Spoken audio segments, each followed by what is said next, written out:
covering your hometown. From 5 newsrooms across the region, this is WDBJ 7. Now at 5. North out! North out! North out! The debate over gun rights spills onto the streets of Richmond. It is our constitutional right to keep and bear arms. Our government cannot overrun us. We have team coverage from the Capitol grounds where weapons are banned and from the streets where many are exercising their right to openly carry. There might be far right and far left groups that might be out here today, but the vast majority of the message is guns save lives, and we believe in the Second Amendment.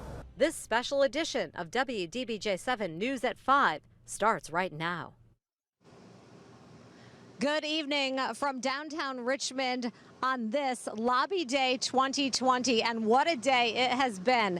More than 20,000 people converged here on Virginia's state capitol with a message for gun rights. And security was extremely tight here today. As we were driving into Richmond, we saw a lot of state troopers on the interstate heading into the city. And once we got to the downtown area, all of these roads behind me were blocked for most of the day today. Police were out in force and on high alert. Along every street leading to Capitol Square, police stood at attention, monitoring posts. Barricades kept all traffic off of several roads as well. Thousands upon thousands of people converged on Richmond, but before getting to the state capitol, they had to go through magnetometers, basically metal detectors, to make sure no weapons made it into Capitol Square. I thought it was real streamlined. You did have to take your coat off. They checked all your pockets. We weren't surprised. I think it's ridiculous, but I understand. The governor ordered it. And the governor did order that no weapons be allowed in Capitol Square today after what he called credible threats came in at the end of last week. Because no guns were allowed on Capitol Square, that is why there were those metal detectors, and a lot of people, thousands in fact, opted not to go into Capitol Square, instead to stay armed and on the perimeter. Of course, it was a peaceful protest today. There really was only one arrest that we know of, and that was for a woman wearing a mask. Apparently, she was told to take a bandana off of her face and refused to do that and was arrested. Other than that, it was peaceful here today in Richmond. My colleague Eric Miller has been following what has gone on in Capitol Square, where thousands did come out with a message. Eric, what did they have to say? Gene, one of the key takeaways from the speakers at today's event: elections have consequences, not only in 2019 when Democrats took control of the General Assembly, but in 2020 and beyond when gun rights advocates hope to strike back. Wow, look at you guys. This is incredible. Across the Capitol lawn and beyond Monday, they packed in by the tens of thousands. Many carried flags, most wore stickers. Almost all leaned in to hear the message coming from the podium. Disarming law-abiding citizens does not make us safer. It emboldens criminals and puts us all at risk. Speakers included local sheriffs who vowed to stand up to Richmond in the raft of new gun legislation proposed by the Democrat-controlled legislature. We will not have our citizens disarmed. The rally was a key moment for the Virginia Citizens Defense League, which has been pushing for the creation of Second Amendment sanctuaries around the Commonwealth. Leaders, including President Philip Van Cleve, said turnout like this is the only way to turn the tide at the ballot box. 96% of Virginia's counties are Second Amendment sanctuaries. 96%, including many areas that vote Democrat. It's a message that resonated with many in the crowd. We just have to be a little louder at the voting box next couple of years. Another gentleman that we spoke with says Governor Ralph Northam has awakened a sleeping giant. We'll have to wait for November to see for sure. Jane? Eric, thank you. There were thousands out today, as you just saw, many of them from our hometowns. In fact, Leanna Scicchetti has been out here all day today.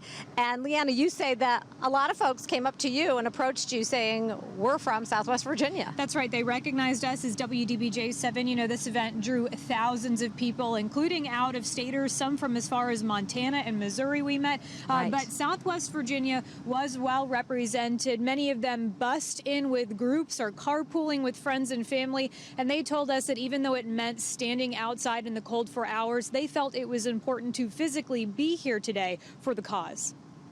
A well-regulated militia. Well-regulated militia.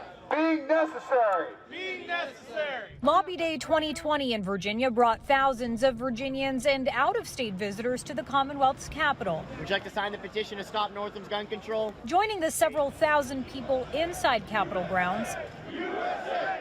USA! an estimated 16,000 people rallied outside, the only place they could come armed. I mean, we may not be seen by them, but they know we're all here, and that's what counts. Alan Stewart was one of thousands bussed in for the event. Hailing from Buchanan, Stewart said he wanted to help create a movement intending to peacefully send a message. They need to work on solving crime problems and leave gun owners alone, honest gun owners. And that's what we are. Why was it important for you to be here in person today? Just felt like I could be part of something.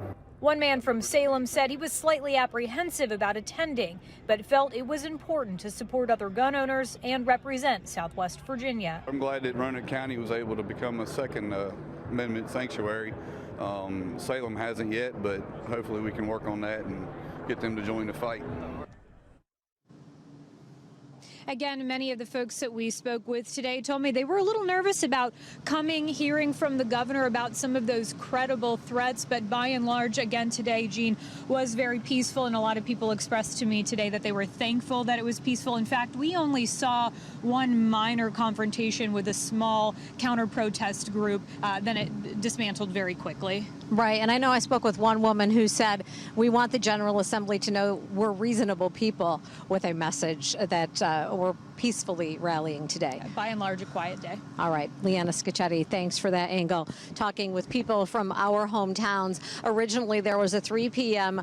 Lobby Day rally scheduled from the people who support the gun control legislation that is making its way through the General Assembly. Those folks decided to cancel their rally after those threats came in. WDBJ7's Joe DeShiel spoke with some of them today. Joe, what did they have to say about why they decided to cancel? Gene, Lobby Day is normally a time when both sides of the gun debate sound off in Capitol Square. Not so today.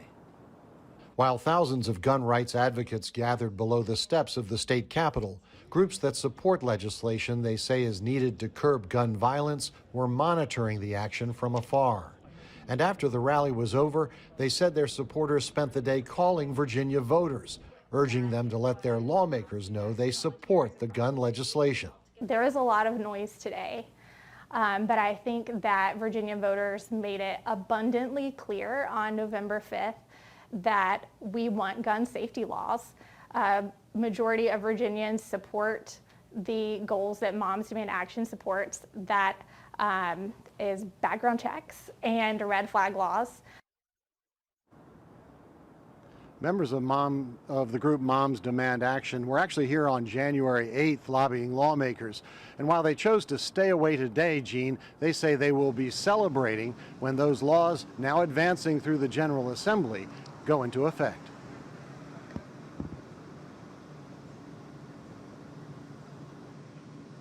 Joe DeShiel, thank you. And as this day winds down here in Richmond, most people have left the center of city on this Martin Luther King Jr. Day, where most of the businesses were closed because of the holiday. And it is very quiet here now, except for quite a bit of media still left. Melissa, it has been really a peaceful day. A lot of people out here earlier, and a day that ended very peacefully here in Richmond.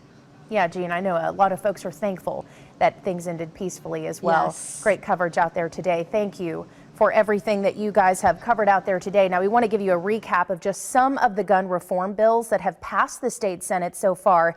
Senate Bill 35 passed on Thursday. This bill allows any locality to ban guns in a public space during a permitted event. Senate Bill 16 prohibits any person who is not a firearms dealer from buying more than one gun a month. And Senate Bill 70 focuses on background checks. Senate Bill 240 lets a judge or magistrate decide to temporarily remove a person's guns if they pose a risk of hurting themselves or others. And we have been in Richmond all day working to bring you the latest. Stay with WDBJ 7 tonight at 5:30 and 6 for continuing coverage. You can also find more on our website, WDBJ7.com.